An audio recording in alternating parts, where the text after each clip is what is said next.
Hi folks, welcome back to Bougie Comfort Food. I'm your hostess, Mary Landry, and today we're going to make chicken pot pie. Now I know some of you may be saying, we just made beef pot pie not too long ago, but that's okay. We like pot pies around here, and they are truly comfort food for some of us. So, we're going to make chicken pot pie today. Now understand, you can make chicken pot pie in several different ways. You can make it with a white gravy, you can make it with chicken gravy, you can make it with brown gravy, just really whatever floats your boat. I wouldn't suggest country gravy, but if you do want to make it with country gravy, it's okay. But understand, if you're doing country gravy, it has pepper in it, so make sure you adjust your seasonings to go along with that. Okay, so to make our chicken pot pie today, we need a few things. You're going to need a pound of chicken cut into small chunks and cooked. You can see I didn't really brown it, but I did cook it. I've got two deep dish pie crusts. These weren't as banged up as my last ones for my beef pot pie, but that's okay. We prefer it not as beat up. So I also have about a can's worth of diced potatoes. I definitely suggest getting diced potatoes, but I'm going to show you what to do just in case you don't have that. You'll also need half a tablespoon of lemon pepper and a tablespoon of Tony Chachere's. Because it's chicken, it holds up to this. You're also going to need 2 cups of gravy, whatever your choice is.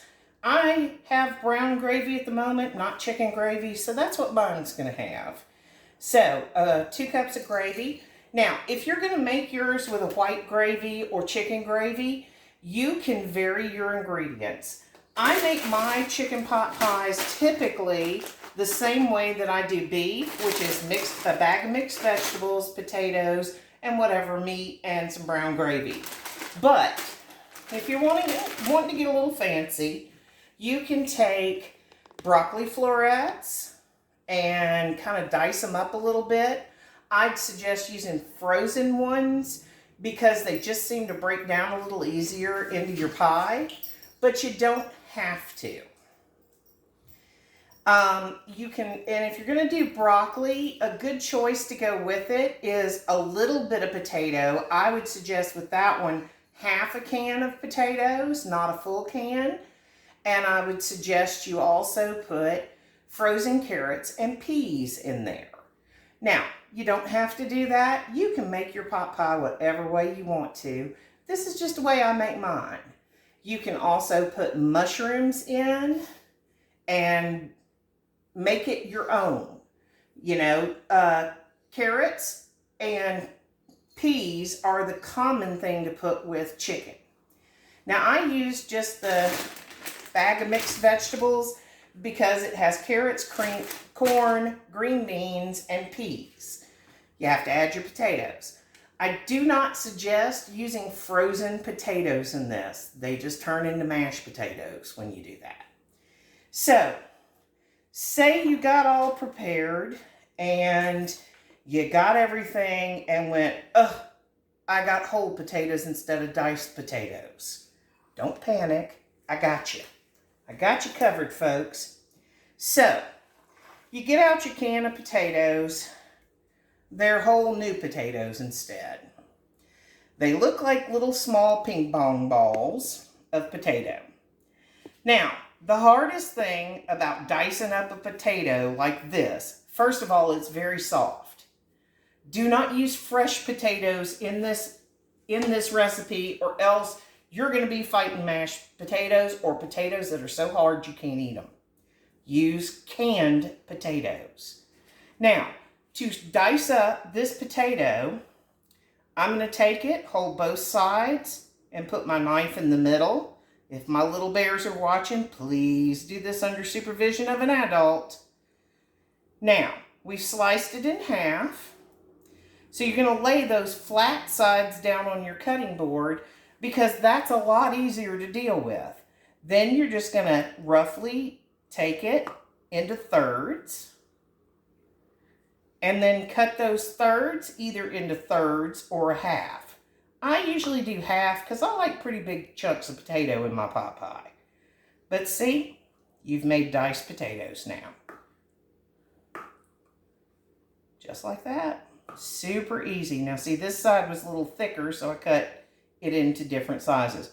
But see, same thing you get in a can of diced potatoes. So, since I've already measured all of my potatoes out, I'm going to set that off to the side.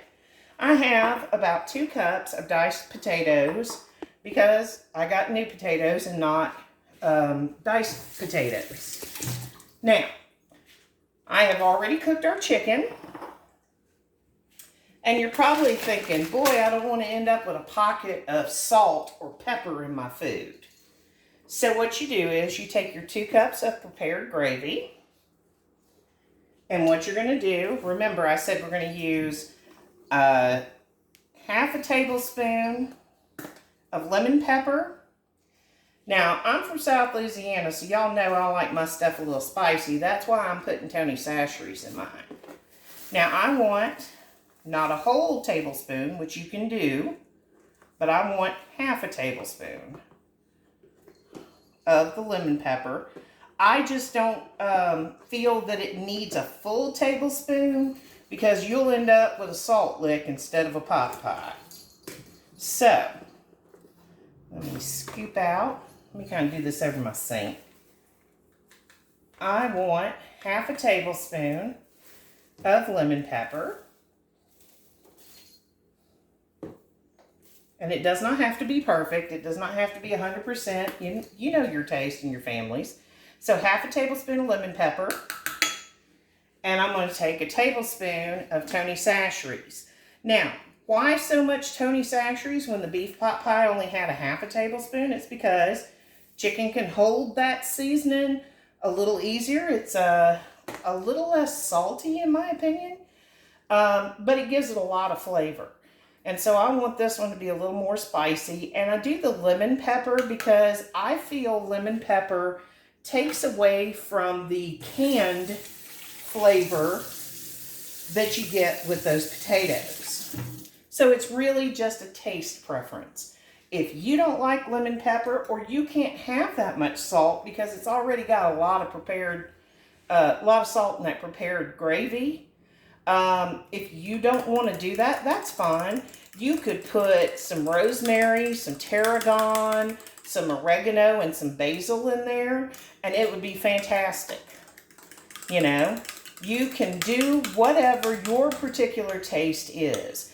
Rosemary and tarragon go really good with chicken. Be careful with rosemary if you're going to use it.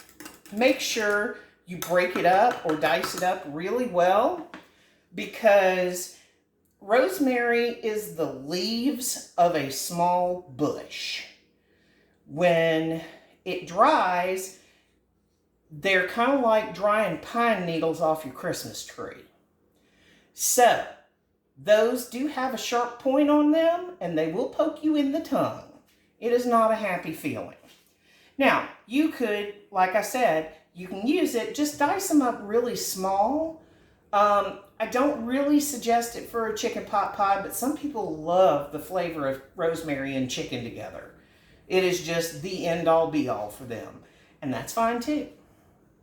All right, guys, so let's get into this. So we've got our chicken, we've got our potatoes, we've got our veggies. Now we're going to put it all together, and I need to preheat my oven because we didn't do that first, but that's okay. We're winging this one, right? Okay, so your oven needs to be set at 425, and this pot pie is going to bake in your oven for 30 to 45 minutes. You'll know it when the pie crust turns really pretty golden brown. You'll know once it bubbles up through your vent holes and everything that it's ready to go. All right, guys, so we've got our chicken. We're going to put that in. Now understand, you may decide that when you're doing all this that you have way more chicken than you need, but that's okay. I usually do, as a general rule of thumb, I want a good covering on the bottom of my pie crust. okay? Now you notice this is a little different than what we did with our beef, because anybody who's watched our beef pot pie episode will know that we put our beef and our veggies and our gravy all together in a pan and then poured it all into the pie crust. Now I've got a little too much chicken, but I had a little too much potato too, so it's all good. So we're gonna put our chicken down. We're gonna throw in our diced potatoes, okay? Cover that chicken really nicely. Now we like potatoes around here, so it was voted that my 2 cups of potatoes would be perfect. And the last thing we're gonna add before we put our gravy onto it is our frozen vegetables. And you can see this one has a lot more meat than veggie, but it's gonna be okay, trust me. May end up with a little bit of a conundrum, because like I said, I did a lot of chicken. I probably shouldn't have done so much chicken, but that's okay. It's gonna be a real healthy pot pie. It's gonna be big. So, I didn't have quite enough room for all my veggies because, well, potatoes and chicken. But it's going to be okay, gang. I probably should have mixed these together in a bowl and then poured them into my pie crust. But, you know, hindsight and all that jazz. So there's a little fistful of frozen veggies left over. Now, next, you're going to very carefully pour your gravy right over the whole top of the pie. It will work its way down into all those cracks and crevices, okay? So don't panic about that. Don't say, oh my gosh, my chicken's going to be dry in the bottom and it's not going to have any flavor, and trust me, it's all going to bubble all together. It's going to be okay. All right, so we're just very carefully drizzling our pot pie with our gravy, right like that. Now you'll see it start to rise on the side of your crust as you're pouring. That's okay. You want it to kind of fill in the cracks and crevices. Whoop! See, I got a little excited and poured it right over the side of my pie. That's okay. Now, like I said, mine's a little full with chicken. Normally I do a little less chicken than I did, but I had 3 good breasts. And you know, who wants to waste a good chicken breast, right? All right, folks, let me clean up my little splash of gravy real quick, because we don't want to continue until we have a clean counter so that I don't end up wearing gravy today. Might be in somebody's kink list, but it is not mine. So, you do you, I'll stick to my lane, okay? All right, friends. Now, you can look in there and you can see my gravy has risen up on the side of the pie. It's not quite to the top. We do not want the gravy to overflow, because then your pie crust will not stick together. Now, I showed you before that pie crusts don't fare well in my freezer around here. So if this one breaks apart a little bit, I apologize. But it's kind of beat. But what you're going to do is just kind of push up from the bottom to where it loosens it. Just kind of push up, see? You're just taking it and pushing it up. Now, we're going to take it, lay it down over the top of our pie, and through the magic of, oh my goodness, please come out right, because, you know, nobody wants to look like a goof on camera, but I guess I'm okay with it. You get that to turn loose. There we go. Doesn't look too shabby. The pieces that broke, we just kind of fit them in, moosh it together. You're going to moosh that side piece together. I think it folded under right there, but that's okay. Somebody gets the bonus of a nice little piece of crispy pie crust. Now, remember, when you bake your pie crust, you're going to bake it at 425 for 30 to 45 minutes. And when you do, the last 10 or 15 minutes that it is baking, you will want to cover the pie crust with foil. And you can see I'm just kind of working the little bits that broke off into my pie crust so that I cover all the sides. It may not look gorgeous because, like I said, mine's a little beat. I'm sure you're going to be more careful with your pie crust. And these are thawed pie crusts. If I did not say that earlier, these are thawed pie crusts. You can make your own pie crust, and you are welcome to do so. I was not on that time constraint today, so it's a prepared one for us today. Now, any place that you see a little bit of leakage, just go in, make sure that pie crust meets. If you need to, put a little extra broken piece. You can also cut that pretty frilled rim off of it if you wish, off the second pie crust, because you really don't need it. But since mine's a little overstuffed, we're going to leave the frilled edge and just make it all work together. Now, if you want to make sure your pie crust kind of seals, you're going to go around it with a fork and mash it together. It also gives it a pretty little edge. Like I said, mine may not be beautiful today because my pie crust got kind of beat up in my freezer. I'll tell you, I did drop it on the floor myself, and I know it probably happened with a couple of other folks in my house. So, it is what it is. All right, my guys and gals, we are almost there.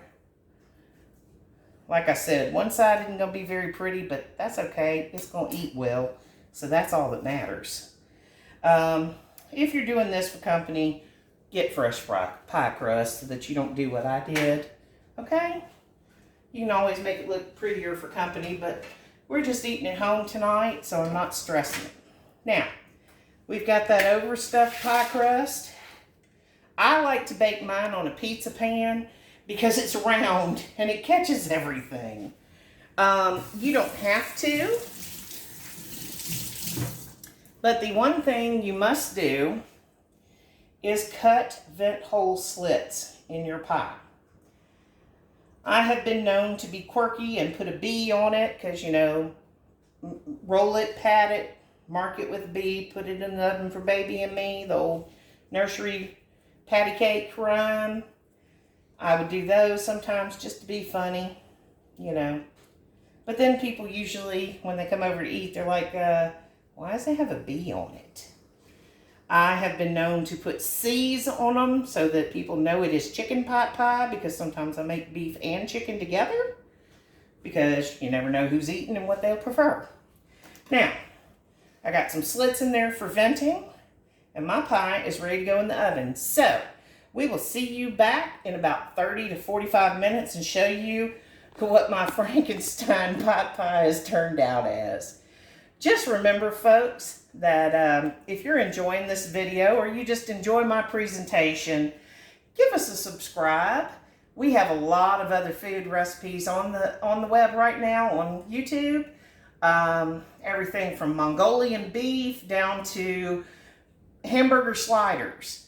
And I work hard to try to give you good content and things you're actually going to want to cook. Our first recipe on the channel was Mongolian beef. Who doesn't like Chinese food? Come on. So, if you're enjoying this and you feel like, wow, I might want to see some more of this, hit the subscribe button and then hit that little notification bell. When you turn it gray, then you know that it is there, and every time we upload a video, you'll see it. All right, guys, I'm going to put this pie in the oven, and I'll see you in about 30 to 45 minutes. Talk to you then. See you soon.